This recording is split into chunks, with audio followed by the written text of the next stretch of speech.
Hey guys, it's Clint with MTB.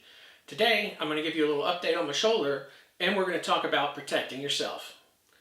So 2 weeks ago I had surgery. Surgery was successful. Everything seems to be going good. I'm going to start doing physical therapy on October 27th. So yeah, that's where I'm at. It still aches. It was painful for the first couple of days. After that, though, I'm not taking any pain medicines. It's just an ache. I got to wear this special brace. It keeps my arm in a certain position. And it turns out I had to go buy a recliner so I could sleep because I can't lay flat because it just hurts too much. So yeah, everything seems to be going well with that. So let's start talking about protecting ourselves while we're mountain biking. And I'm going to go over the products that I use and why I like them. And just as a side note, I am not sponsored by anybody. I have paid for all of this equipment and stuff by myself. So these are an unbiased review, and so I'm going to tell you what I think. So we're going to start with protecting our heads, because that's one of the most important parts. So this is my everyday helmet. It's a Smith Session, and it has the MIPS on the inside. And if you're not sure what MIPS is, it protects against rotational injuries to the brain, and it allows the helmet to shift around on your head just slightly enough to protect you from those kind of injuries, because there's a small space between your skull and your brain can move in that space if there are hard impacts, twists, and that kind of thing. So I prefer helmets with MIPS. You do not have to have them. As long as you have a helmet that is the DOT certified and meets those requirements, then you'll have all the basic requirements met. But some companies go above and beyond. So I am a proponent of MIPS, and I like having that in my helmet. And the Smith helmets also have, if you can see the green in here through the vents, they call it Coroid. And it's a honeycomb type plastic material. Very breathable, very lightweight, and it acts as a crush zone. Think like a crumple zone in a car to help absorb the energy of an impact of a crash. One of my favorite things about this particular helmet, the Smith Session, the visor goes up and down, but one of my favorite things is how well vented it is. It's really hot here in Georgia, and even in the wintertime when I'm riding, I get hot just because you're working hard. So this helmet is vented very, very well. I really appreciate how well it breathes. I've had this helmet for about 1.5 years now, and it's held up really well.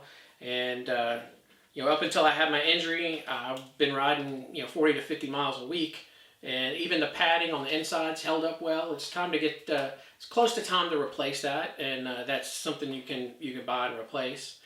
So that's what I really like about it, and it's really adjustable. I like the knob in the back to adjust it right up under here so you get a good fit. And the straps stay out of the way. The straps don't bother my ears or anything, and they're adjustable as well. So Smith Session, really good helmet for riding. I know a lot of other people that use the Session. Just based on some basic internet research, it seems to be one of the higher rated helmets out there, which is one of the reasons why I got it. Keeping in line with Smith, my full face helmet that I use when I go to bike parks like Canuga, wore it while I was in Angel Fire, some of the trails while I was in California. And if I'm going somewhere that I'm not really familiar, riding a difficult trail in a remote area, a lot of times I choose to wear a full face helmet just for the extra protection while I'm by myself.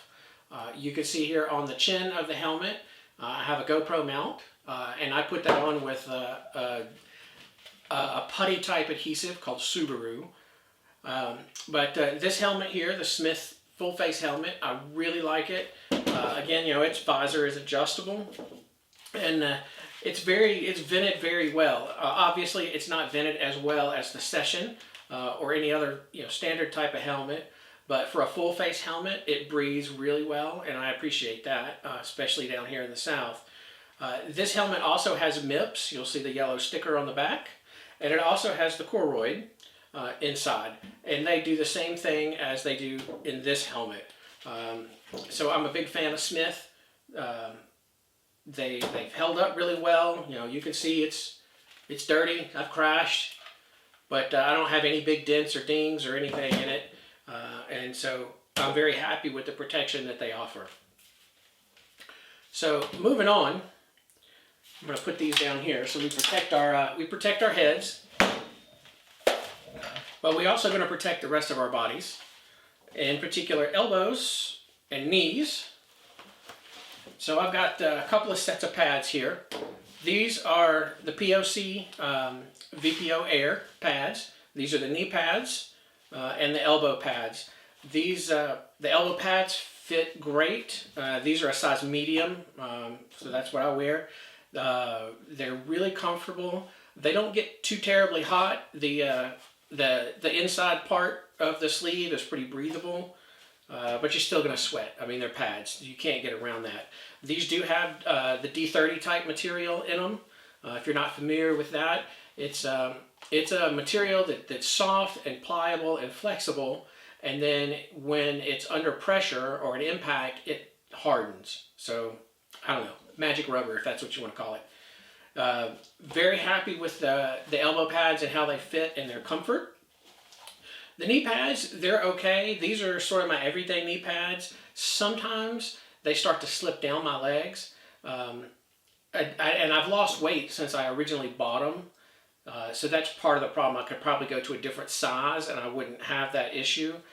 But they do have Velcro. So you can cinch them down and tighten them up. They are, pretty breathable on the backs. So they're not terribly hot. Again, they have the D30 as well.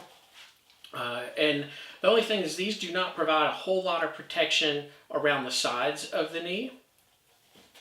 And they're great for general trail riding, and that's really what I wear them for. When I started riding in the bike park at, say, Canuga, or when I went to Angel Fire this summer, I ended up getting a pair of knee pads that offer a little bit more protection. These are the Launch knee pads from Fox. They stay on my legs much better than the POC pads, but they've got Velcro top and bottom and the sleeves, so there's more attachment point to wrap around your leg. But what they also have is side padding to protect the sides of your leg and the knee. And they offer some more coverage. You can see the difference. You can see the difference in length between them. These are actually really comfortable. They have a cutout in the back of the knee, back here, so that the back of your knee can breathe. I really liked wearing them, and I may actually transition to these because they seem to fit better as my everyday pads, even though they're a little bit bigger and bulkier. But they're both really good pads, and I would recommend either one of them. Like I said, the size for these, I probably need to change the size, and then they would fit just fine. So let's move on from protecting our elbows and our knees. And let's talk about our hands. So I am a big fan of what I would like to call a local company, even though they are based in Chattanooga and I'm in Woodstock, Georgia. So they're not totally local, but they are here in the U.S. in Chattanooga, Tennessee, and that's the company called HandUp. And they make a whole different range of gloves, and not just for mountain biking. If you're a golfer, they make golf gloves. So I've probably got 6 different pair of HandUp gloves, and I tend to rotate through them. I'll try not to wear the same pair ride after ride, because I may ride 2, 3, 4 days back to back, and they get pretty nasty and stinky. So I'll just have one clean pair after another. But they got several different versions. This version here is a lighter weight version, and it's made for summer riding. They are much, much cooler than the everyday version. So I'll wear these a lot in the summer. And the everyday version, or kind of anytime version, they're slightly thicker on the tops and in the palms. The summer versions, it's almost a mesh on top, and they're much cooler. These are not too terribly bad, but my hands do sweat pretty bad in them. I sweat a lot. Anyways, but these are really comfortable. I've had these for quite a while, and the palms and all hold up really well. I've never had any issues with any of their gloves. You know, no problems with stitching or tearing or anything like that. And then they also offer a winter riding glove for when it's cooler weather, and that's what these are. And they are exceptionally warm. They're not very thick or very bulky, but I think they prevent the wind really from getting to your hands. They are much warmer than their standard gloves. So when it's below 30, probably when it's below 35 or so, I will wear these. And then eventually, as it heats up outside, I will switch to a different glove. And then another pair of gloves that I have that I started out with, and they're okay, are a pair of Troy Lee gloves. And these are relatively thin, and so I will wear these a lot in the summer, and they're pretty breathable in the palm as well. And they have a little bit of, you know, knuckle protection, but not very much. I'll sweat through these much faster than I do some of these other gloves. But they're still a good glove, and they hold up well. If I didn't already have a whole bunch of HandUp gloves, I would probably buy more of the Troy Lees because they're still a good glove. But I do think that the HandUp gloves are better. All right, well, we've protected our head, we've protected our elbows, we've protected our knees and our hands. Let's talk about our feet. We can protect our feet too. So I have been wearing these Ride Concepts Hellion. This is the mountain bike shoe that I started out with when I started back to mountain biking. These are close to 2 years old now. And I ride flat pedals with pegs. You know, you can see a little bit where they're tearing up some of the sole, but as much as I ride and as good a shape as these are in, they've held up really well. The rubber is really sticky. You get great traction on your pedals. Now I did go from an 8mm pin to a 10mm pin on my pedals because they were not sticking up enough out of the pedal. So I went to a little bit longer pin. Things that I like about these, they're really stiff, so you get a lot of power transfer to your pedal, but they're not so stiff that they're uncomfortable to walk in, because if you have to hike a bike and push, these actually are just good for that too. So that's no problem. You don't really lose traction again because it's sticky rubber, so that's really good. And then another thing I like is they have the elastic strap here where you can take your shoelaces and trap them up under there. The insoles of the Hellion have D30 in them for impact resistance. So if you're putting your foot down or you put your feet out, you know, or something like that, you have some protection on the bottoms of your feet. Another thing that I like, and you can see here where I've actually had to put it in use, is the toes are reinforced with a layer of a rubber material. And so I have scraped it several times on here, and it's really protected the toes well.